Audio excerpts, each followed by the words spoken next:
بسم اللہ الرحمن الرحیم۔ کرتا ہوں تیرے نام سے آغاز بہت ہے، کرتا ہوں تیرے نام سے آغاز بہت ہے، میرے لیے بس ایک یہ اعزاز بہت ہے۔ لکھتا ہے قلم میرا فقط تیری ثنائیں، مجھ کو یہ اسلوب یہ انداز بہت ہے۔ رفعت ہے میرے واسطے اے خالق رحمان، ذاکر ہوں تیرا بس یہ امتیاز بہت ہے۔ کھوجوں کسی اور کو لا حاصل ہے یہ بات، میرے لیے بس ایک تیرا ہی اقراض بہت ہے۔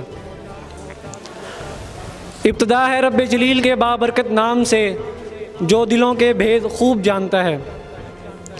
دیکھتی آنکھوں اور سنتے کانوں کو محمد بن طارق کا سلام۔ تقریب کا باقاعدہ آغاز تلاوت کلام پاک سے ہوا چاہتا ہے۔ ارشاد ربانی ہے کہ اور جب تلاوت کلام پاک کی جائے تو غور سے سنو اور خاموش رہو تاکہ تم پر رحم کیا جائے۔ تلاوت کلام پاک کی سعادت حاصل کرنے کے لیے میں دعوت دینا چاہتا ہوں حافظ آفتاب علی کو کہ وہ آئیں اور ہمارے دلوں کو تلاوت کلام پاک سے منور کریں۔ حافظ آفتاب علی۔ اعوذ باللہ من الشیطان الرجیم، بسم اللہ الرحمن الرحیم۔ هو اللہ الذی لا الہ الا هو، عالم الغیب والشہادہ، هو الرحمن الرحیم۔ هو اللہ الذی لا الہ الا هو، الملك القدوس السلام المؤمن المهيمن العزيز الجبار المتكبر، سبحان الله عما يشركون۔ هو الله الخالق البارئ المصور، له الأسماء الحسنى، يسبح له ما في السماوات والأرض، وهو العزيز الحكيم۔ صدق اللہ العظیم۔ جزاک اللہ۔ عقابی روح جب بیدار ہوتی ہے جوانوں میں، عقابی روح جب بیدار ہوتی ہے جوانوں میں، نظر آتی ہے ان کو اپنی منزل آسمانوں میں۔ ہمارے الومنائی اسٹوڈنٹس جو ادارہ حاضہ سے فارغ التحصیل ہو کر ملکی مایہ ناز یونیورسٹیز میں زیر تعلیم ہیں، آج ان اسٹوڈنٹس کی نمائندگی کرتے ہوئے ہمارے درمیان حافظ محمد منیب اللہ موجود ہیں، جو ہمارے ادارے کے لیے اور ہمارے لیے بہت اعزاز کی بات ہے۔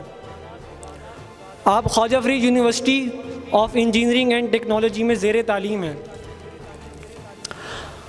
آپ کی اپنے کام سے لگن، شوق اور اس کے لیے انت تک محنت آپ کی پہچان ہے، اور یہی چیز آپ کو دوسرے لوگوں سے ممتاز اور منفرد بناتی ہے۔ آپ المعراج نامی معروف فاؤنڈیشن کے بانی ہیں، جس کا مقصد اقبال کے شاہینوں میں اقبال کے نظریے کو بیدار کرنا ہے۔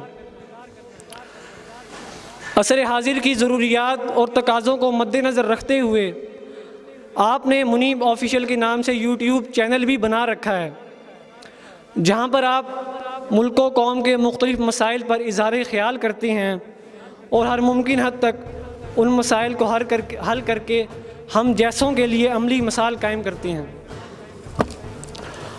آپ Khawaja Farid teaching and learning society کے رکن بھی ہیں۔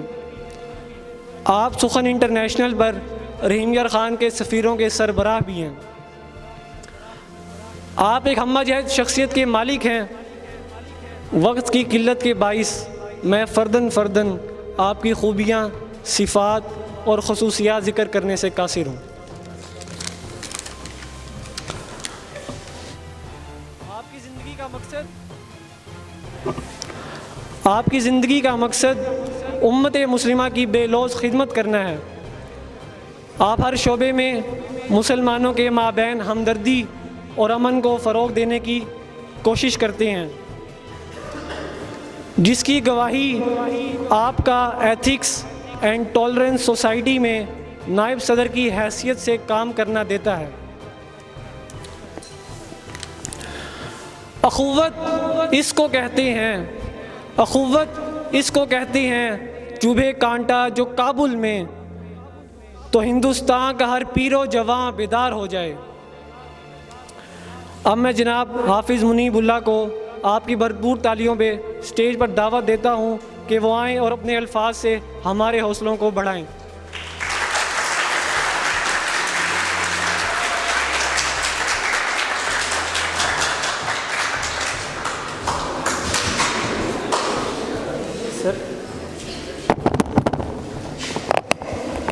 السلام علیکم، کیا حال ہے آپ لوگوں کا؟ ٹھیک ہے؟ محمد بن طارق نے کچھ زیادہ ہی تعریف کر دی، میری اتنی تعریف کے قابل تو نہیں ہوں میں۔ بہرحال آپ لوگوں کا آج کا جو یہ سیشن ہے یہ اقبال کے حوالے سے ہی رکھا گیا ہے، جس طرح سلائڈ کی محمد بن طارق بتا بھی رہے تھے کہ الحمدللہ کافی عرصے سے اقبالیات کے حوالے سے میں مختلف اداروں میں جو ہے وہ کام کر چکا ہوں اور کر بھی رہا ہوں، اور خود بھی ابھی بھی اقبالیات کا اسٹوڈنٹ ہوں۔ اور اقبالیات ایک ایسا عنوان ہے کہ یہ آپ کو قرآن و حدیث اور ہسٹری کے ساتھ جوڑتا ہے۔ سلائیڈ کا تھوڑا سا ایشو ہو گیا ہے، بہرحال ہم لوگ اپنے اس کو کنٹینیو کرتے ہیں۔ میں ایسا بالکل بھی نہیں چاہوں گا کہ میں یہاں پہ کھڑا ہو کے بور لیکچر دے کر چلا جاؤں اور آپ لوگ جو ہیں وہ سارے سمن بکمن امیون ہو کے سامنے بیٹھے رہیں اور آدھے بیچ میں سوتے رہیں، مجھے پتہ بھی نہ چلے۔ تو لہٰذا آپ لوگوں کی طرف آپ لوگوں کی طرف سے رسپانس میں لازمی چاہوں گا۔ آج کی جو نظم ہے ہماری، اس کا عنوان ہے خطاب با جوانان اسلام۔ یہ نظم میرے خیال سے فرسٹ ایئر یا سیکنڈ ایئر کے سلیبس میں بھی ہے، فرسٹ ایئر میں، فرسٹ ایئر کی سلیبس میں ہے، اور ہوپس اگر آپ لوگ پڑھ چکے ہوں گے تو انشاءاللہ آپ لوگوں کو آج اس میں نیو اینگل دیکھنے کو ملیں گے، اور اگر نہیں پڑھ چکے تو پھر انشاءاللہ آپ لوگوں کو اس کے اندر بھی فائدہ ہوگا۔ لیکن اس کو پڑھنا آج اس نیت سے ہے کہ یہاں ہم لوگ تشریح نہ کریں اس کی، بلکہ اس کے اندر سے کچھ سبق نکالنے کی کوشش کریں کہ علامہ اقبال نے جو یہ پوئٹری ہمیں لکھ کے دی ہے، اس کے اندر وہ آخر نوجوانوں کو پیغام کیا دینا چاہ رہے ہیں۔ تو اس کا جو سب سے پہلے عنوان ہے، آخر تک ڈی پی ایس میں جب تک اسٹوڈنٹ رہا ہوں، جس دن ہمارا مائک خراب ہوتا تھا تو اسمبلی میں کنڈکٹ کرواتا ہوتا تھا، تو اس لیے اس چیز کی میں گارنٹی دیتا ہوں کہ آپ لوگوں کو میری آواز پیچھے تک آ رہی ہوگی۔ جب تک سر سیٹنگ کر لیتے ہیں میں ویسے ایک دو باتیں کر لیتا ہوں۔ سب سے پہلے تو یہ جو نظم ہے خطاب با جوانان اسلام، یہ ماخوذ ہے بانگ درا سے، علامہ اقبال کی کتاب۔ اب بانگ درا کی جو ہسٹری ہے، اگر بانگ درا کا لفظ ہی دیکھا جائے تو بانگ کہتے ہیں آواز کو پنجابی کے اندر، بانگ درا یہ وہ آواز ہوتی ہے جب قافلہ بکھر جاتا ہے نا ادھر ادھر، تو قافلے والوں کو اکٹھا کرنے کے لیے جو صدا لگائی جاتی ہے اس کو کہتے ہیں بانگ درا۔ اب علامہ اقبال کی بانگ درا کے اندر جتنی بھی نظمیں ہیں وہ ساری اسی سے ریلیٹڈ ہیں۔ کہیں پہ وہ مسلمانوں کو ان کی پستی بتا رہے ہیں کہ کس طرح اس سے باہر آؤ، حتیٰ کہ شکوہ جواب شکوہ جو نظم ہے وہ بھی بانگ درا کے اندر ہی ہے۔ تو بانگ درا کے اندر مسلمانوں سے ریلیٹڈ بہت بڑی بڑی نظمیں موجود ہیں۔ تو اس کے بعد اگلی چیز اب خطاب با جوانان اسلام، مسلمانوں کا جو زوال شروع ہوا سلطنت عثمانیہ کے زوال کے بعد، اس زوال کا ایک پہلو سائنسی زوال بھی تھا۔ یہ 1913 اور 14 کی دہائی میں لکھی گئی نظم ہے۔ اس دور کا اگر آپ اٹھا کے بیک گراؤنڈ دیکھو تو اس کے اندر فزکس کے اندر خاص طور پہ اور سائنسی ایجادات بہت زیادہ ہو رہی تھی جو کہ مسلمانوں کی طرف سے نہیں ہو رہی تھی۔ جبکہ اگر آپ ہسٹری میں جاؤ تو آپ کو یہ معلوم ہوگا کہ جتنی بھی سائنسی دنیا میں ترقی ہوئی ہے وہ مسلمانوں کے ہاتھوں ہوئی ہے، کیونکہ مسلمان اور علم کا رشتہ چولی دامن کا ہے۔ اگر ہم تخلیق انسان کی بات کریں تو وہاں پہ بھی انسان کو باقی مخلوقات کے اوپر جو برتری دی گئی تھی وہ علم کی وجہ سے دی گئی تھی۔ وہ علامہ آدم الاسماء، کہ جب اللہ تعالیٰ نے حضرت آدم علیہ السلام کو باقی مخلوقات کا نائب بنانا تھا تو ان کو کیا چیز دی؟ علم دیا۔ آپ لوگوں کی آواز اونچی آنی چاہیے تاکہ مجھے پتہ لگے جاگ رہے ہیں۔ کیا دیا حضرت آدم علیہ السلام کو؟ علم دیا۔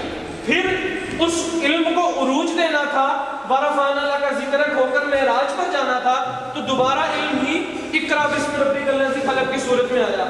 تو ابتدائی انسان ہو، مجھے انسان ہو، یا جو ہے وہ ابتدائی انسان ہو، تو کسی بھی قوم کو ترقی جو ہے وہ علم کی بیس پہ ملا کرتی ہے. جہاں باقی چیزیں ہوتی ہیں تو انسان کو جو عروج ملا کرتا ہے جب بھی، تو آج اگر ہم لوگ بھی چاہتے ہیں کہ ہم لوگ باقی قوموں کے اوپر جو ہے وہ نائب کی حیثیت سے آئیں یا دنیا کے اندر لیڈرشپ کے حوالے سے آئیں، تو ہمارے اندر بھی علم کا ہونا بہت ضروری ہے. تو نظم کی یہ بناوٹی خوبصورتی اگر لٹریچر کے حساب سے دیکھا جائے تو اس کی سب سے زیادہ خوبصورتی یہ ہے کہ آپ کو ہر شعر کے اندر ایک سوال ملے گا، اور اگلے ہی شعر میں علامہ اقبال اس کا جواب دے رہے ہیں کہ شاید وہ لکھنے بیٹھے اور سوال آتے گئے اور اس کے جواب لکھتے گئے. تو پہلا شعر اس کا ہے کہ کبھی اے نوجواں مسلم تدبر بھی کیا تو نے. کسی زمانے میں تدبر کرنا اور بیٹھ کے چیزوں کو دیکھ کے سوچنا کہ یہ بنی کیسے ہوگی، یہ بھی عبادت سمجھا جاتا تھا. تدبر ویسے آج بھی کیا جاتا ہے، لیکن آج نوجوان بیٹھ کے سوچتا ہے کہ میرے بابو نے تھانہ تھایا یا نہیں تھایا. اس وقت جو تھے وہ مسلمان اور سائنسدان بیٹھ کے سوچتے تھے، کیونکہ ان فی خلق السماوات والارض کی آیت کے تحت کہ یہ انسان کو جو اللہ تعالیٰ نے چیزیں دی ہیں اس کے اندر غور و فکر کرتے تھے کہ یہ چیز ایسے ہے تو کیوں ہے، وہ پھر تدبر کرتے تھے. تو پھر اقبال سے بھی ہم سوال کرتے ہیں کہ کبھی یہ نوجوان مسلم، اقبال کہہ رہے ہیں نا کہ تدبر بھی کیا تو نے. تو میں کہتا ہوں اقبال ہم تدبر تو کر رہے ہیں، سوچ تو رہے ہیں بیٹھ کے کہ بابو نے کھانا کھایا یا نہیں کھایا. تو پھر اقبال کہتے ہیں نہیں، سوچنا یہ نہیں ہے، سوچنا یہ ہے وہ کیا گردوں تھا تو جس کا ہے ایک ٹوٹا ہوا تارا، کہ تو اپنے آباء و اجداد کو دیکھ کہ وہ کیا لوگ تھے، ان کے اندر کیا صفات تھیں. اور میں یہ سمجھتا ہوں، اور یہ نظم آج کے لیے سلیکٹ کرنے کا ایک وجہ یہ بھی تھی کہ اس نظم کے اندر آپ کو اسباب زوال امت اور اسباب عروج امت دونوں مل جاتے ہیں کہ کسی بھی قوم کو عروج کیوں ملتا ہے اور اس کو زوال کیوں آتا ہے. اگر اس نظم کی ڈیپلی تشریح کروں تو شکوہ جواب شکوہ بھی اسی کے اندر آ جاتی ہے، کیونکہ اگر شکوہ کی بات کی جائے تو اس کے اندر وہ ساری اقبال نے اپنے آباء و اجداد کی باتیں کی ہوئی ہیں، تو وہ اسی شعر کی ساری تشریح ہے کہ وہ کیا گردوں تھا تو جس کا ہے ایک ٹوٹا ہوا تارا. وہی کہتے ہیں نا کہ ہم ہی ایک تیرے مار کا آراؤں میں، کبھی خشکیوں میں، کبھی لڑتے، کبھی صحراؤں میں، دی اذانیں کبھی یورپ کے کلیساؤں میں، شان آنکھوں میں نہ جچتی تھی جہاں داروں کی، کلمہ پڑھتے تھے ہم چھاؤں میں تلواروں کی. تو وہ تشریح ہے اسی کی کہ وہ کیا گردوں تھا تو جس کا ہے ایک ٹوٹا ہوا تارا. اب جیسے میں نے پہلے بات کی کہ پہلے ہر مصرے میں آپ کو سوال ملے گا، اگلے مصرے میں اس کا جواب. پہلے مصرے کا سوال تھا تدبر بھی کیا تو نے. ہم نے سوال کیا اقبال تدبر کس پہ کرنا ہے؟ وہ کہتے سوچو کہ وہ کیا لوگ تھے جن سے تمہارا تعلق تھا. ٹوٹا ہوا تارا، جو تارا ہوتا ہے وہ آسمان کی اونچائی پر ہوتا ہے، یعنی کہ وہ جو لوگ تھے وہ لوگ آسمان کے اوپر بلند تھے. وہ اقبال کا ہی شعر ہے نا کہ پرے ہے چرخ نیلی فام سے منزل مسلمہ کی، ستارے جس کی گرد راہوں وہ کارواں تو ہے. وہ کیا ہے کہ پرے ہے چرخ نیلی فام سے منزل مسلمہ کی، کہ آسمان کی بلندیوں سے بھی مسلمان کی جو سوچ ہو، مسلمان کا جو کام ہو وہ اتنا بلند ہو کہ وہ آسمان والا ہو. وہ کیا گردوں تھا تو جس کا ایک ٹوٹا ہوا تارا. پھر اقبال سے میں پوچھتا ہوں وہ کیا گردوں تھا اقبال جس کے بارے میں آپ کہہ رہے ہیں وہ کیا گردوں تھا؟ وہ پھر بتا رہے ہیں کہ تجھے اس قوم نے پالا ہے آغوش محبت میں، کچل ڈالا تھا جس نے پاؤں میں تاجے سرے داراں. اب یہاں پہ دو چیزیں ہیں. پہلے مصرے کے اندر اقبال نے بات کی ہے محبت کی کہ وہ لوگ تو تھے جو محبت کے اندر انسان کی پرورش کرتے تھے، اور دوسرے مصرے کے اندر بتا رہے ہیں کہ انہوں نے جا کے دارا کا سر قلم کر دیا تھا. تو یہ تو میل جول ہی نہیں پیدا ہوتا. اب یہ میل جول کس طرح پیدا ہوتا ہے؟ دو چیزیں ہوتی ہیں، ایک ہوتا ہے نظریے کے بیس پہ جنگ جیتنا، اور ایک ہوتا ہے تلوار اور طاقت کی بیس پہ جنگ جیتنا. تو وہ جو لوگ تھے انہوں نے دونوں کام کیے. فار ایگزامپل یہاں سے اور کوئی قوم آتی ہے، آ کے یہاں پہ قتل عام شروع کر دیتی ہے، سب کو مٹا دیتی ہے. سکندر اعظم نے کتنی فتوحات کی، لیکن وہاں کی جو تہذیب تھی وہ مسمار نہیں ہوئی. مسلمانوں سے جو لوگ ڈرتے تھے وہ ڈرتے اس لیے تھے کہ یار یہ لوگ جہاں پہ جاتے ہیں وہاں پہ جا کے پہلے فتح کرتے ہیں، پوری کی پوری قوم مسلمان ہو جاتی ہے. اب دارا جو تھا ایران کی یہ تہذیب تھی جو کئی سو سالوں سے چلی آ رہی تھی، جو ختم ہی نہیں ہو رہی تھی. جب یہ لوگ سارے مسلمان میں شفٹ ہو گئے تو وہ تہذیب ساری کی ساری ختم ہو گئی. اس کا اقبال کہہ رہے ہیں کہ وہ محبت ایسی دکھاتے تھے, ان کا اخلاق ایسا تھا کہ ان کی تلوار بھی جو تھی وہ اخلاق سے بھرپور تھی کہ ایک دفعہ جب فتوحات ہو گئی, اب مسلمانوں کے جنگ کرنے کے اصول آپ دیکھیں کتنے پیارے ہیں کہ نہ بچوں پہ ظلم کر رہے ہیں نہ عورتوں پہ ظلم کر رہے ہیں, جبکہ باقی جب قومیں آتی تھی وہ اندھا دھن ظلم کرتی تھیں. تو یہی وجہ تھی کہ وہ تہذیب آٹومیٹکلی ختم ہو کے کنورٹ ہو جاتی تھی مسلمانوں کے اندر. پھر اگلا سوال دوبارہ اقبال سے کرتے ہیں. پھر ابھی ڈیٹیل تو نہیں نا بتائی اقبال نے, صفات تو نہیں بتائیں. کہہ رہے ہیں تجھے اس قوم نے پالا ہے آغوش محبت میں, کچل ڈالا تھا جس نے پاؤں میں تاجے سرے دارا. پھر دوبارہ اگلا سوال کرتے ہیں اقبال سے کہ اقبال ان کی صفات کیا تھیں. کہتے ہیں تمدن آفری خلاق آئینے جہاں داری, وہ صحرائے عرب یعنی شتر بانوں کا گہوارہ. تمدن آفری کہتے ہیں کہ دنیا کے اندر جو طور طریقے ہوتے ہیں حکومت کرنے سے ان سے واقف ہونا, اس کو کہتے ہیں تمدن آفری. خلاق خلقت سے نکلا ہوا لفظ ہے. آئین کہتے ہیں, آپ نے سنا ہوگا کہ فلانا 73 کا آئین ہے. کن اصولوں پر حکومت چلے گی؟ جہاں داری. آئین جہاں داری. تمدن آفری کہ وہ لوگ واقف تھے کہ کس طرح دنیا پر حکومت کی جاتی ہے. خلاق کے آئین جہاں داری, ان کو دنیا پر حکومت کرنے کے اصول بھی آتے تھے. آج میرے نوجوان کو صرف ایک ہی اصول آتا ہے کہ محبت کس طرح کی جاتی ہے اور کسی کے دل کے اوپر حکومت کس طرح کی جاتی ہے, جبکہ ان کی جو تھنکنگ تھی وہ کیا تھی کہ دنیا پر کیسے حکومت کی جاتی ہے, اور ان کو دنیا پر حکومت کرنے کے اصول بھی آتے تھے. آواز نہیں آ رہی یار آپ لوگوں کی. ان کو دنیا پر حکومت کرنے کے اصول بھی آتے تھے. ہاں اب پتہ لگا نا, اب کوئی نوجوان بیدار ہو رہے ہیں آہستہ آہستہ. تمدن آفری خلاق آئین جہاں داری کیوں آتے تھے؟ پھر اگلا سوال پیدا ہوتا ہے کہ ایسا انہوں نے کیا کیا کہ ان کو آتے تھے. وہ صحرائے عرب یعنی شتر بانوں کا گہوارہ. شتر بان اس کو کہتے ہیں جس کے ہاتھ میں اونٹ کی نکیل ہوتی ہے, کہ وہ جو لوگ تھے انہوں نے اونٹوں کو قابو کیا. یہاں پہ اونٹ جو ہے وہ تشبیہ دی گئی ہے انسان کے نفس کے ساتھ, کہ انہوں نے اپنے نفس کے اوپر قابو پایا, اس لیے وہ تمدن آفری اور خلاق آئین جہاں داری ہوئے کہ انہوں نے اپنی ذات کا نہیں سوچا. آج افسوس کے ساتھ مجھے یہ بات کہنی پڑ رہی ہے کہ ہمارے موٹیویشنل سپیکرز بھی اور سکولرز بھی ہمیں ایک درس دے رہے ہیں, do it for your self, اپنے لیے کرو, اپنے لیے کرو, آپ کو کوئی فرق نہیں پڑنا چاہیے سوسائٹی کیا سوچتی ہے, آپ کو نہیں فرق پڑنا چاہیے آپ کی قوم کیا سوچتی ہے, آپ کے پیرنٹس بھی آپ کے لیے فیصلہ نہیں لے سکتے. جبکہ بینگ مسلم یہ 100% غلط سوچ ہے. ٹھیک ہے سوسائٹی آپ کو جہاں غلط کام سے روکتی ہے وہاں سوسائٹی کی نہیں سننی چاہیے, لیکن ایک بچہ کہتا ہے میں نے بڑے ہو کے سنگر بننا ہے اور گٹار ہاتھ میں پکڑ کے گھوم رہا ہے, اور اس کو سوسائٹی آگے کہے کہ بیٹا تم یہ کام غلط کر رہے ہو, تو وہ آگے سے جواب یہ دے کہ نہ ابھی نہ, آپ کون ہوتے ہو, لوگ کیا کہیں گے, مجھے اس سے کوئی فرق نہیں پڑتا. جب آپ غلط کام کر رہے ہو تو لوگ کیا کہیں گے, اس سے فرق پڑنا چاہیے.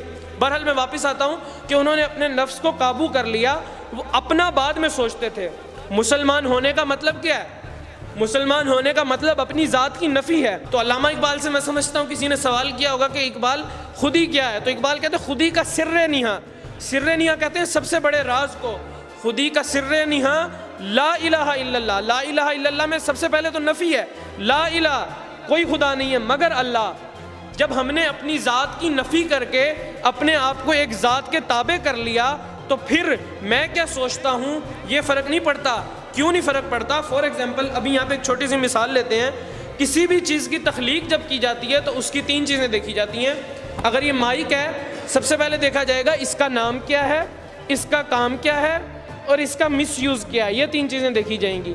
اب جب تخلیق انسان کرنے والے نے بتانا ہے نا کہ کیا ہوگا, فار ایگزامپل یہ مائک لے لیتے ہیں. مائک جس نے بنایا اس نے بتایا اس کو مائک کہیں گے, یہی بتایا نا اس نے. اس کا یوز کیا ہے؟ اس کا یوز یہ ہے کہ یہ آواز جو ہے دوسرے تک پہنچانے میں آسانی پیدا کرتا ہے.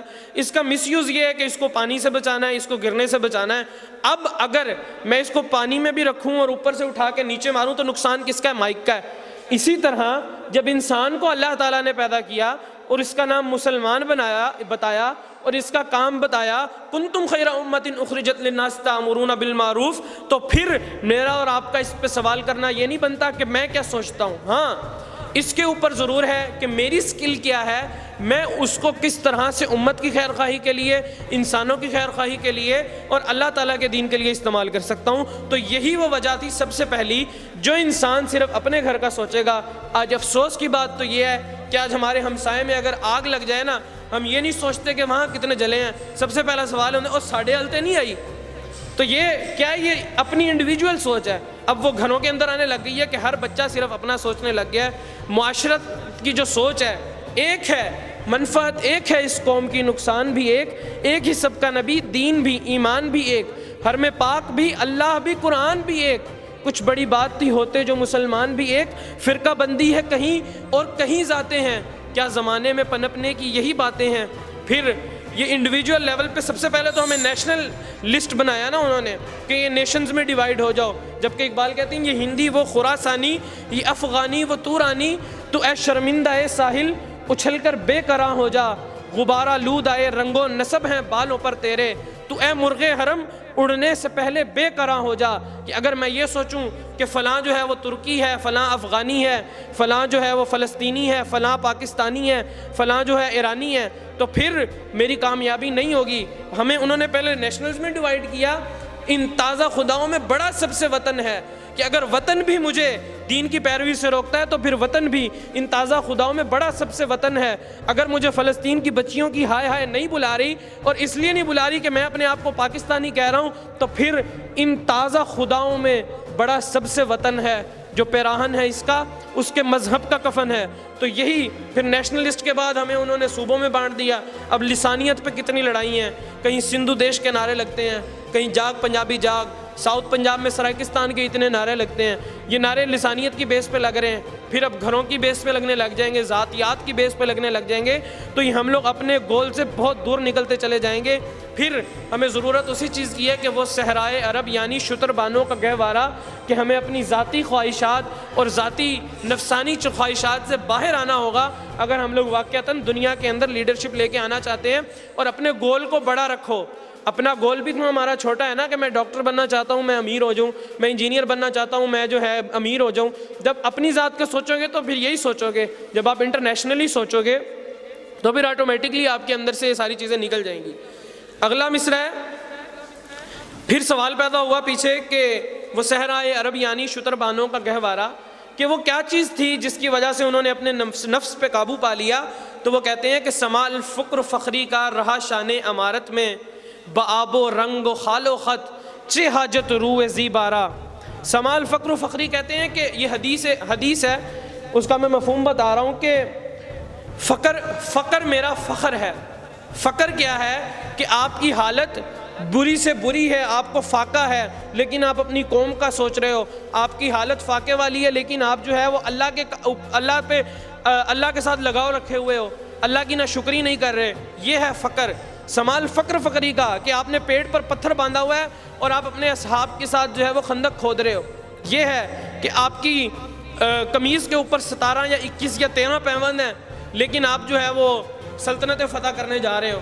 آپ کی تلواریں ٹوٹی ہوئی ہیں لیکن آپ سلطنت فتح کرنے جا رہے ہو۔ اور آپ کو ایک میں بات بتاؤں کہ حضرت عمر فاروق، یہ ایک ہم نے عام واقعات سنے ہوئے ہیں کہ سواری پہ غلام ہے اور خود پیدل ہیں، اور پیدل بھی ایسے نہیں ہے، یہ ڈھلوان تھی، یہ یوں اوپر کر جانا تھا حضرت عمر فاروق نے، اور نیچے دلدل سے نکل کر جب آپ گئے ہیں تو یہاں تک کرتا مبارک آپ کا دلدل میں تھا، تو وہ اس قدر جو ہے وہ گندا ہوا تھا، لیکن انہوں نے یہ نہیں سوچا کہ لوگ کیا کہیں گے یا میں کیسا دکھ رہا ہوں۔ اب آج اگر یہ کوئی بات کر رہا ہے تو مجھے بھی یہ بات بڑی عجیب لگتی ہے۔ میں صبح آ نہیں تھا رہا، مجھے فون آیا عبدالرافع کا کہ تھوڑا لیٹ کیوں ہو رہا ہے، میں نے کہا یار لائٹ نہیں ہے تو کپڑے استری نہیں کیے نا میں نے ابھی تک۔ تو پھر میں خود سوچ رہا تھا کہ یار ہم لوگ اس تصور میں جا ہی نہیں سکتے، اتنا ہم لوگ پیچھے نکل گئے ہیں کہ ہم لوگ بناوٹی چیزوں کے پیچھے، میری ذات بھی شامل ہے، بناوٹی چیزیں ہمارے اندر اتنی ہو گئی ہیں، شامل ہو گئی ہیں کہ وہ ہمیں لگتی ہی نارمل ہے۔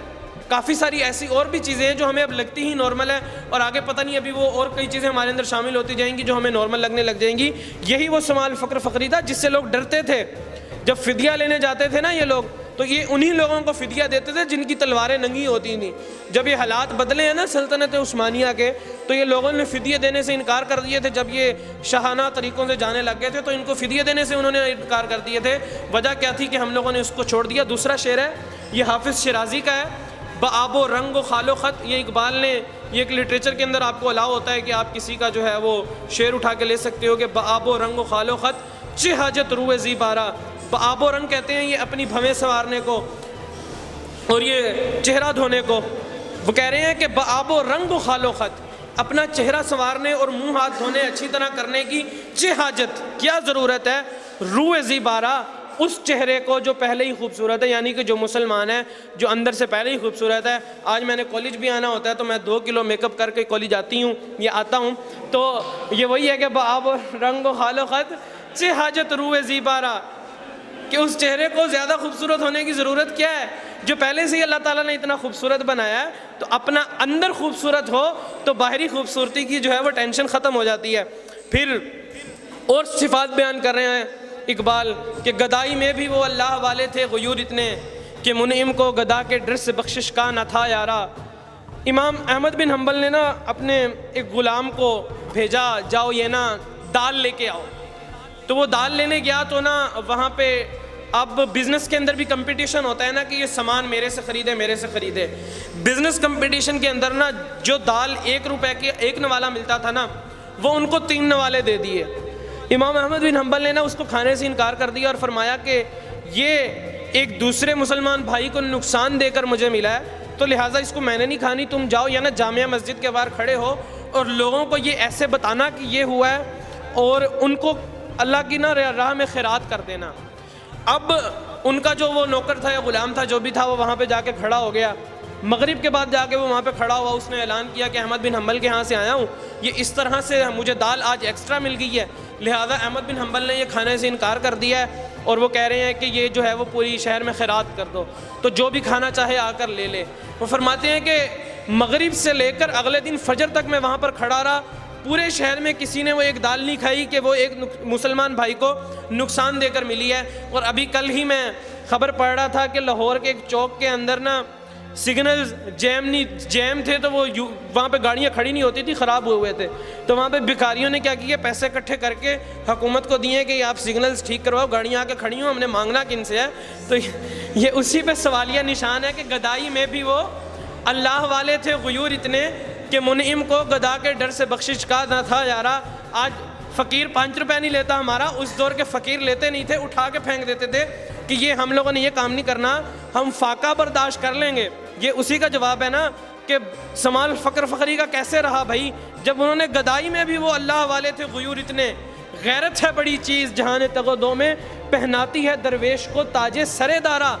آج ہم اگر حکومتی لیول پہ دیکھیں تو کبھی IMF تو کبھی ورلڈ بینک کے سامنے جا کے جھکتے ہیں. اگر ہم لوگ اپنی ذات کو دیکھیں, ایک دن ہمیں کھانا نہ ملے, ایک دن نہ ملے, میں تصور نہیں کر سکتا ہوگا یہاں پہ کوئی بھی ہال میں بیٹھا ہوا بچہ سمیت میرے کہ ہمیں ایک دن فاقہ کاٹنا پڑے.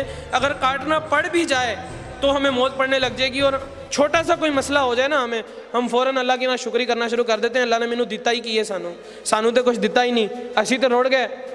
اور وہ کیا تھے کہ گدائی میں بھی وہ اللہ والے تھے کہ حالت ان کی یہ تھی کہ پیٹ پر پتھر باندھے ہوئے ہیں. حالت یہ ہے کہ ان کو ایکسٹرا دال مل رہی ہے لیکن وہ نہیں لے رہے, اور آج ہم لوگوں کو جہاں سے ڈنڈی مل رہی ہو 5-10 روپے کی وہ فوراً ہم لوگ مارنے کی کوشش کرتے ہیں.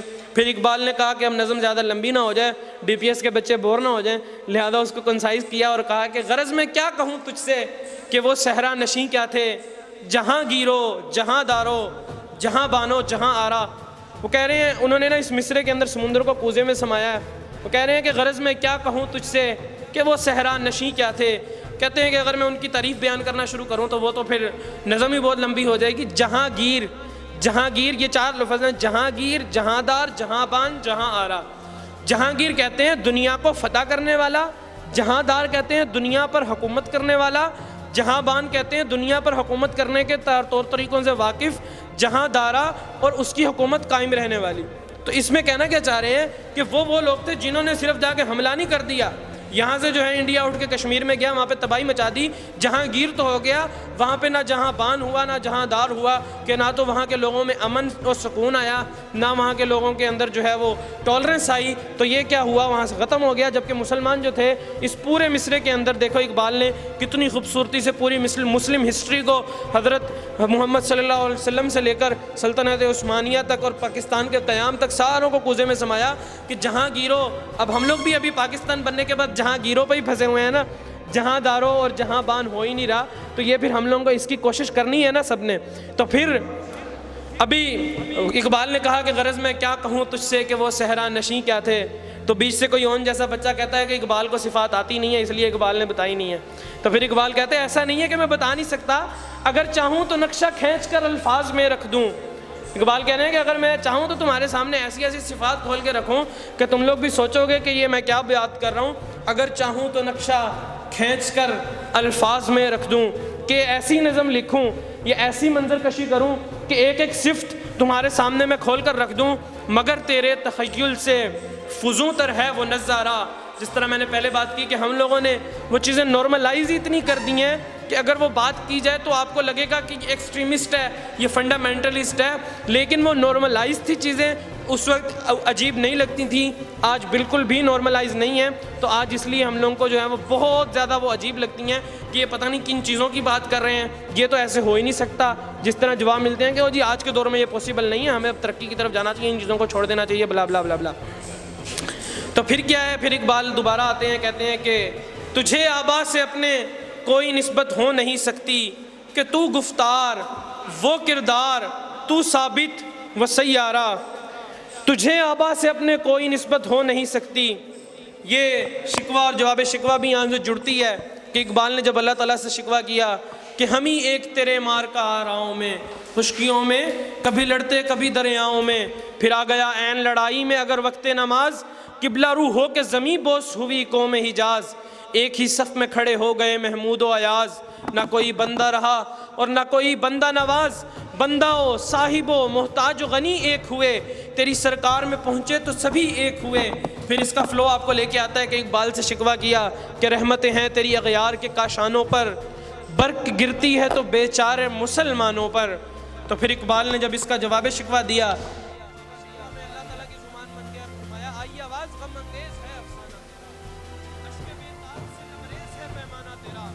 آسماں گیر ہوا نعرہ مستانہ تیرا, کس قدر شوق سوار ہے دل دیوانہ تیرا.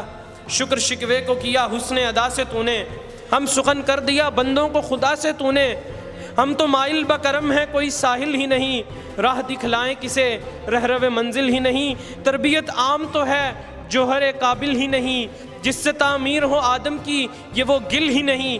کوئی قابل ہو تو ہم شانے کئی دیتے ہیں. تو پھر اقبال نے کہا کہ تھے تو آبا وہ تمہارے ہی مگر تم کیا ہو, تھے تو آبا وہ تمہارے ہی مگر تم کیا ہو, ہاتھ پہ ہاتھ دھرے منتظر فرداں ہو.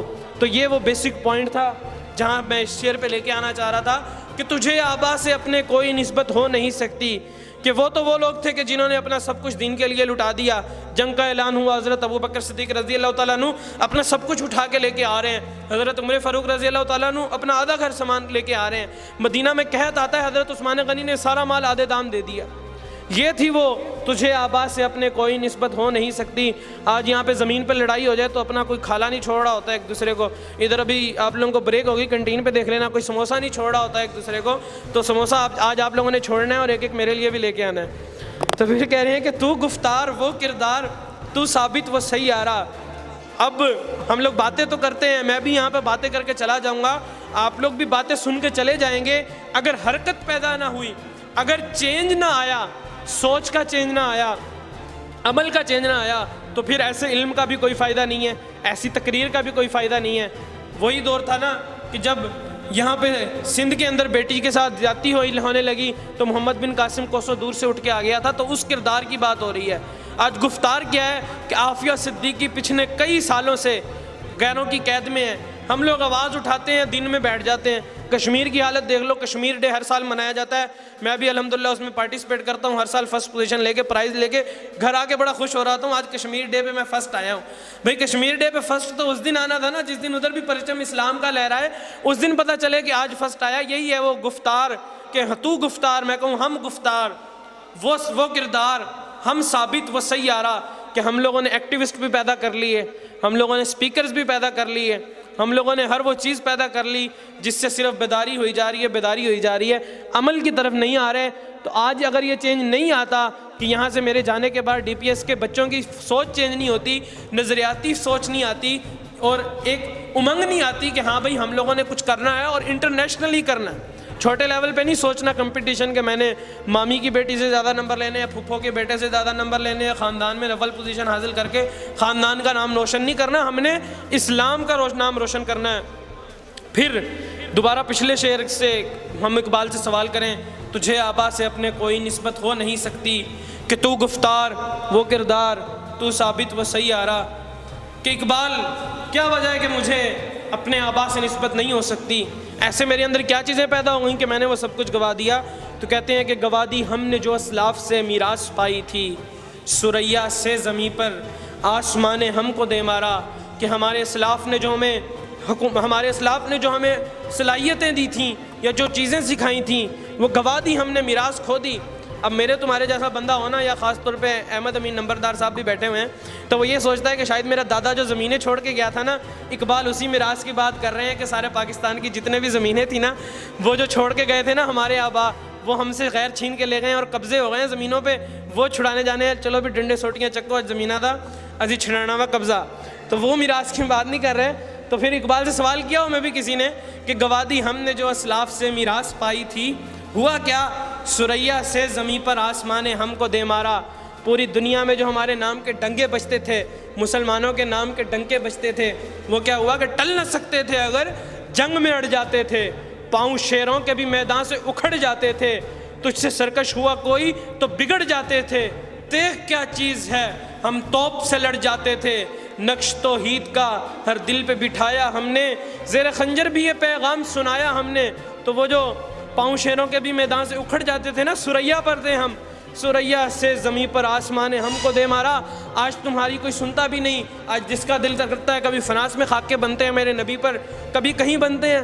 آج جس کا جو دل کرتا ہے وہ بکواس کرتا ہے. تو کیا ہوا ہے, ثریا سے زمیں پر آسمان نے ہم کو دے مارا. حکومت کا تو کیا رونا کہ وہ ایک عارضی شے تھی, یہ جائیداد یہ حکومتیں نہیں دنیا کے آئینہ مسلم سے کوئی چارہ. کہ میں نے مانا کہ وہ حکومتیں بھی تھیں جن کی وجہ سے ہم عروج پر تھے, لیکن اس کے اندر ایک اور میں نے بات شروع میں ہی کی تھی, اقبال نے بھی کی تھی, کہ تجھے اس قوم نے پالا ہے آغوش محبت میں, کہ تلوار کے ساتھ وہ محبت تھی, وہ علم کا عروج تھا جس کی وجہ سے لوگوں کو ہمیں فالو کرنا پڑتا تھا. آج افسوس کی بات یہ ہے کہ میں اس وقت مائک پہ کھڑا ہو کر آپ لوگوں کو عروج کی بات بھی کر رہا ہوں, میرے سامنے جو لیپ ٹاپ, جو مائک, جو لائٹس موجود ہیں, ان میں سے ایک بھی ایجاد مسلمان کی نہیں ہے, تو وہ ہم پہ ہنستے ہیں. وہ ہنستے ہی ہوں گے نا جس طرح ہم لوگ اس دور میں ہنستے تھے کہ وہ چیزیں ہماری بنائی وہ یوز کر رہے ہیں اور ہمیں ہی گالی دے رہے ہیں. تو آج وہ لوگ ہم پہ ہنستے ہوں گے کہ اس نے مائک میرا پکڑا ہوا ہے, بنایا ہوا, اور مجھے کہہ رہا ہے کہ ہم ویسٹ کو فالو نہیں کرتے, وہ بڑے گندے لوگ ہیں, یہ ہے وہ ہے. تو اس چیز سے ہمیں باہر نکلنا کس طرح ہے کہ ہم لوگوں کو علم کی طرف آنا ہوگا. نہیں دنیا کے آئینہ مسلم سے کوئی چارہ, کہ انسان کو, مسلمان کو حکومتوں سے سروکار نہیں ہوتا. اللہ تعالیٰ کبھی حکومت دے کے انسان کو پرکھتے ہیں اور کبھی لے کے پرکھتے ہیں, لیکن اس کے اندر کچھ چیزیں تھیں جو کانسٹنٹ تھیں. وہ سمال فقر فخری تھا, جا کے آپ لوگوں کے سامنے فتح مکہ بعد میں ہوئی ہے, اس سے پہلے بدر ہے, اس سے پہلے خندق ہے. اس کے اندر کیا تھا, وہ زوال تھا نا ابھی, اس کے اندر بھی سمال فقر فخری رہا. جب شان امارت آ گئی اس میں بھی رہا, دونوں جگہوں میں. جب گدائی تھی تب بھی گدائی میں بھی وہ اللہ والے تھے غیور اتنے, اور جب شان امارت آئی تو تب بھی سمال فقر فقری رہا. اصل چیز یہ ہے کہ یہ چیزیں کیوں ہمارے اندر سے نکل گئیں. اب یہاں پہ آپ لوگوں کے ساتھ نا ایک چھوٹا سا میرا کوئز ہے, اگلا شعر بھی ملتا جلتا ہے, پہلے وہ میں بتا دوں. مگر وہ علم کے موتی کتابیں اپنے آبا کی, جو دیکھا ان کو یورپ میں تو دل ہوتا ہے سی پارا. جب سقوط بغداد ہوا تو مسلمان کی ساری لائبریریز سے نا وہ لوگ اٹھا کے ہماری کتابیں لے گئے اور انہوں نے آگے ریسرچ کرنی شروع کر دی. جبکہ بیسک آف ایوری تھنگ دیکھو, کیمسٹری کی بیسک دیکھ لو, میڈیسن کی بیسکس دیکھ لو, تو یہ ساری کن کی ایجادات ہیں, یہ مسلمانوں کی ایجادات ہیں. تو اب یہاں پہ چھوٹا سا کوئز یہ ہے کہ آپ لوگوں میں اس نے نا مجھے مسلمان سائنسدانوں کے نام بتانے ہیں. بولے گا کوئی نہیں, ہینڈ ریز کرنے ہیں. جو مجھے 2 نام بتائے گا کسی بھی مسلمان فیمیل سائنسدان کے, میل نہیں, میل کی گردانیں ہم لوگوں نے بہت پڑھ لی ہیں, ابو علی سینا, جابر بن حیان, اور پیچھے بہنیں بیٹھی ہوئی ہیں, ان میں سے خاص طور پہ جو بھی بتائے گا اس کو میری طرف سے آج انعام ملے گا. تو فیمیل 2 سائنسدان بتانے ہیں جنہوں نے کوئی کام کیا تھا ہسٹری کے اندر. ابھی پتہ لگ جائے گا کہ گوادی ہم نے جو اسلاف سے میراث پائی تھی, ثریا سے زمیں پر آسمان نے ہم کو دے مارا. ہاں بھئی آپ لوگوں کے پاس 2 منٹ ہیں, آواز نہیں نکالنی نا، اچھے بچے بننے کا مظاہرہ کریں.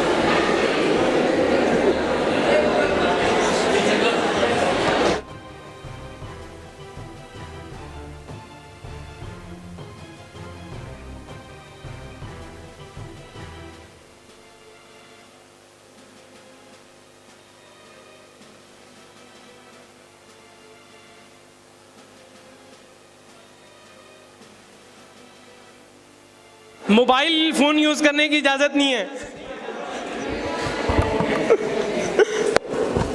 اچھا چلے میں بتا دیتا ہوں. مسلمان سائنسدانوں کے ساتھ ساتھ ایسا نہیں تھا کہ صرف بیسیکلی بات بتانے کا مقصد یہ ہے کہ صرف اس وقت مسلمانوں کے جو بچے تھے وہی یہ کام کرتے تھے. آپ لوگوں نے ابو علی سینا، جابر بن حیان، ابن خلدون، کندی، ابن بطوطہ، ایسے 100 نام سنے ہوں گے. تو آج میں یہ سوچ کے آیا تھا کہ آپ کو 2-3 فیمیل جو بڑے کام کیے تھے نا اس وقت، ان کا آپ لوگوں کو میں بتاؤں گا. تو سب سے پہلے یہ سائنسدان تو نہیں تھی، لیکن ان کا کارنامہ آپ لوگ سنیں گے تو آپ لوگ بھی حیران رہ جائیں گے کہ یہ کام بھی مسلمان خاتون نے کیا ہوا ہے. فاطمہ الفہری کے نام سے ایک فیمیل ہیں، اور انہوں نے القراوین کے اندر یونیورسٹی، دنیا کی جو پہلی یونیورسٹی جہاں سے ڈگری ملا کرتی تھی، یہ ایک مسلمان فیمیل نے بنائی تھی. اسی طرح ایک ہے لبنہ فرام دمشق. انہوں نے کیا کیا تھا، آنکھوں کا جو علاج ہے سب سے پہلے انہوں نے کیا تھا. پھر ایک تھی مریم الاسٹرولیبیا. آسٹرولیب ایک آلہ ہوتا ہے جو ایک سکیچ ہوتا ہے سولر سسٹم کا، تو یہ بھی ایک مسلمان خاتون کا کیا ہوا کام ہے. اور یہاں پہ میں ایک اور پوائنٹ، کیونکہ آج یہ بہت زیادہ ان ہوا ہے، تو میں کسی ڈر کے بغیر، خوف کے بغیر آپ لوگوں کو یہ بتانا چاہوں کہ آپ لوگ ایک سوال کیا کریں، اپنے آپ سے یہ تدبر کیا کریں، سوچا کریں.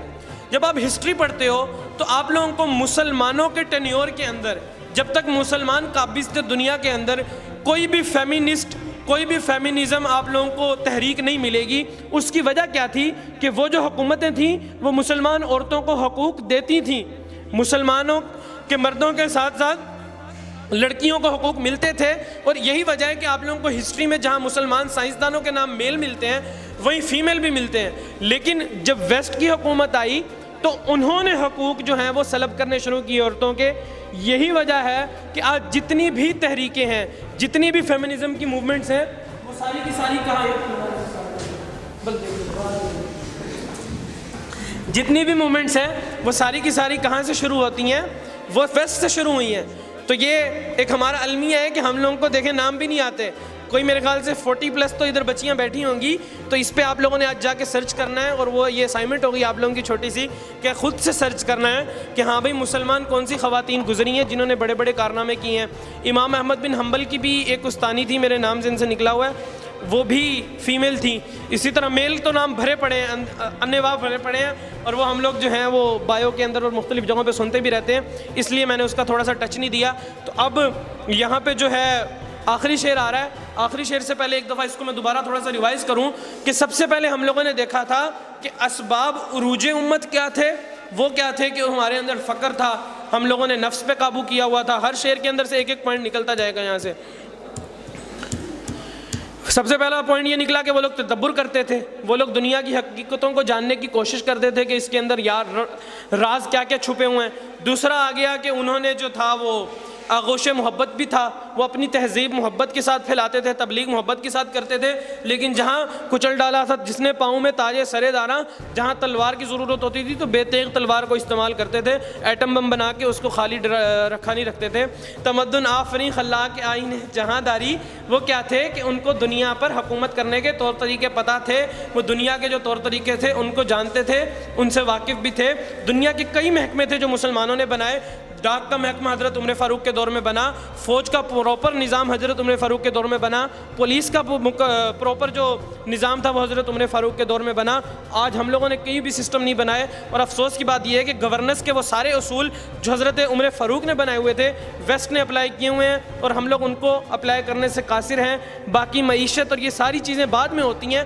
کسی بھی قوم کو دیکھنا ہو تو سب سے پہلے دیکھا جاتا ہے کہ اس کے اندر انصاف کتنا ہے اور اس ملک کے اندر امن کتنا ہے. اور ہمارے پاس وہ دونوں ہی نہیں ہے. انصاف صرف اس کو ملتا ہے جس کے پاس پیسہ ہے، جو ہر چیز اسی کو مل رہی ہے. یہاں پہ جو سرمایہ دار ہے وہ صحرائے عرب اگلا انہوں نے اپنے نفس پہ قابو کیا ہوا تھا. وہ سمال فقر فقری تھا، خواہ شان امارت ہو خواہ وہ گدائی میں ہو.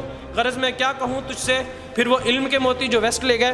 اب یہ آخری شعر یہ غنی کاشمیری کا ہے, یہ یہاں پہ اقبال نے یوز کیا ہے. غنی کاشمیری بھی ایک شاعر تھے, ان کی ایک چھوٹی سی میں بات بتاتا ہوں.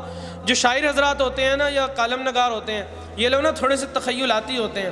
تو وہ اپنی کتاب میں لکھتے ہیں کہ میں جب گھر سے چلا جاتا ہوں تو گھر کو کھلا چھوڑ دیتا ہوں, اور جب گھر میں آ جاتا ہوں تو گھر کو باہر سے تالے لگا لیتا ہوں, کیونکہ میرے گھر میں سب سے زیادہ قیمتی چیز میں ہی ہوں. تو انہی کا یہ شعر ہے کہ غنی روزے سیاہ پیرے کنا را تماشا کن کہ نور دید اش روشن کند چشم زلیخارا. پیرے کنا, کنا وہ جگہ تھی جہاں حضرت یعقوب علیہ السلام کا گھر تھا. تو پیرے کنا یعنی کہ حضرت یعقوب علیہ السلام, جو کنعا کا پیر ہے وہ کون ہے؟ حضرت یعقوب علیہ السلام. روزے سیاہ پیرے کنا را تماشا کن, کہ حضرت یعقوب علیہ السلام کی بینائی چلی گئی تھی جب حضرت یوسف علیہ السلام کو ان کے بھائیوں نے کنویں میں پھینک دیا اور ان کو اٹھا کے جو ہے وہ مصر میں لے گئے. تو یہ اس سے جوڑنے کی کوشش کی ہوئی ہے. اب سارے اقتباس کو سمجھنے کی کوشش کریے گا. روزے سیاہ پیرے کنا را تماشا کن, کہ حضرت یعقوب علیہ السلام کی جو آنکھیں ہیں وہ اندھیری رہ گئیں.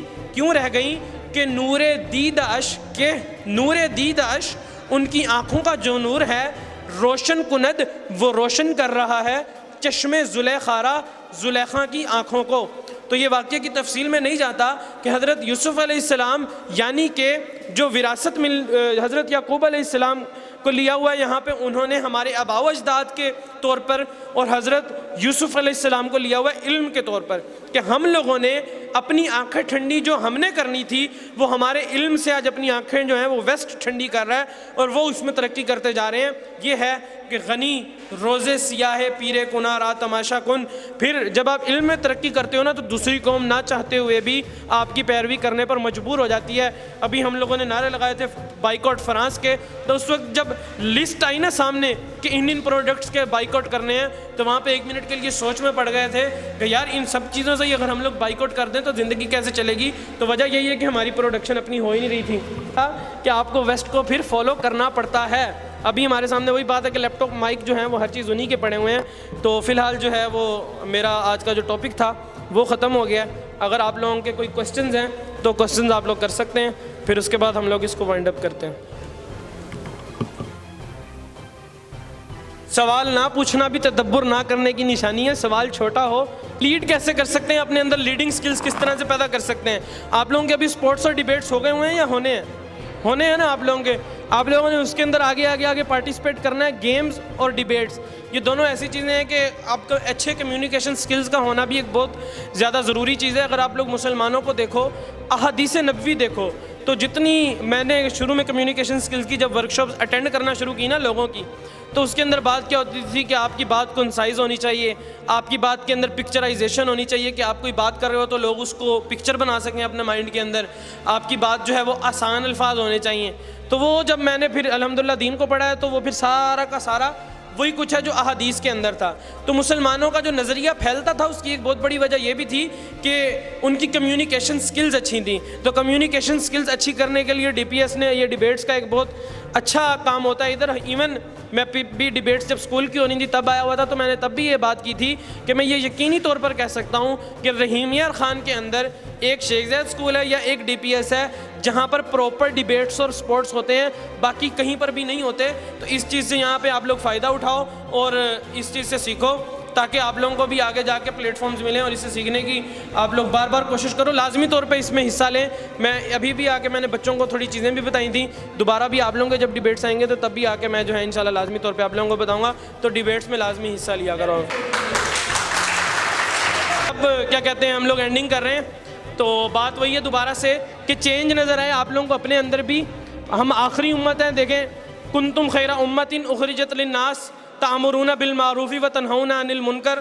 تو یہ تبلیغ کا کام ہی ہے, وہ خواہ کسی بھی صورت میں ہو سکتا ہے. بیسک ہمارا آبجیکٹیو یہی ہونا چاہیے کہ میں نے جو بھی بننا ہے یا جو بھی کرنا ہے اس کی میری نیت یہی ہونی چاہیے کہ عروج آدمی پھر ہوگا. عروج آدمی خاکی سے انجم سہ میں جاتے ہیں. اور علامہ اقبال کی آخری میں نظم پڑھ کے اجازت چاہوں گا, میری اپنی پسندیدہ ترین نظم ہے. وہ کہتے ہیں کہ اٹھا ساکیا پردہ اس راز سے, لڑا دے ممولے کو شہباز سے, زمانے کے انداز بدلے گئے, نیا راگ ہے ساز بدلے گئے, ہوا اس طرح فاش راز فرنگ کہ حیرت میں ہے شیشہ باز فرنگ, پرانی سیاست گری خار ہے، زمین میر و سلطان سے بیزار ہے، گیا دور سرمایہ داری گیا، تماشا دکھا کر مداری گیا، گرا خواب چینی سنبھلنے لگے، ہمالا کے چشمے ابھلنے لگے، دلے تور سینہ و فاراں دو نیم، تجلی کا پھر منتظر ہے کلیم، مسلمان ہے توحید میں گرم جوش، مگر دل ابھی تک ہے زنار پوش، تمدن تصوف شریعت کلام، بتانے عجم کے پجاری تمام، لبھاتا ہے دل کو کلام خطیب، مگر لذت شوق سے بے نصیب، بیاں اس کا منطق سے سلجھا ہوا، لغت کے بکھیڑوں میں الجھا ہوا، وہ صوفی کے تھا خدمت حق میں مرد، محبت میں یکتا حمیت میں فرد، یہ سالک مقامات میں کھو گیا، بجھی عشق کی آگ اندھیر ہے، مسلمان نہیں راکھ کا ڈھیر ہے، شراب کہن پھر پلا سا کیا، وہی جام گردش میں لا سا کیا، مجھے عشق کے پر لگا کر اڑا، میری خاک جگنو بنا کر اڑا، خرد کو غلامی سے آزاد کر، جوانوں کو پیروں کا استاد کر۔ والسلام علیکم ورحمۃ اللہ۔ یہ تھے حافظ محمد منیب اللہ، جو بڑے دلکش انداز میں ہماری رہنمائی کر رہے تھے۔ اللہ تعالیٰ اپنی شان شان انہیں اجر عظیم عطا فرمائے، اور ہم آپ سے توقع رکھتے ہیں کہ آپ مستقبل میں بھی اسی طرح ہماری سرپرستی اور رہنمائی کرتے رہیں گے۔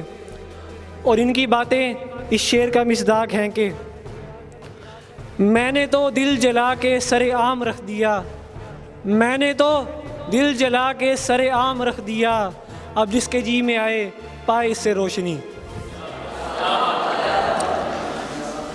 میں اب حافظ منیب اللہ کو ادارے کی طرف سے اعزازی سرٹیفکیٹ دینے کے لیے اسٹیج پر دعوت دینا چاہتا ہوں جناب سر زاہد کو، کہ وہ آئیں اور اسٹیج پر حافظ منیب اللہ کو اعزازی سرٹیفکیٹ دیں۔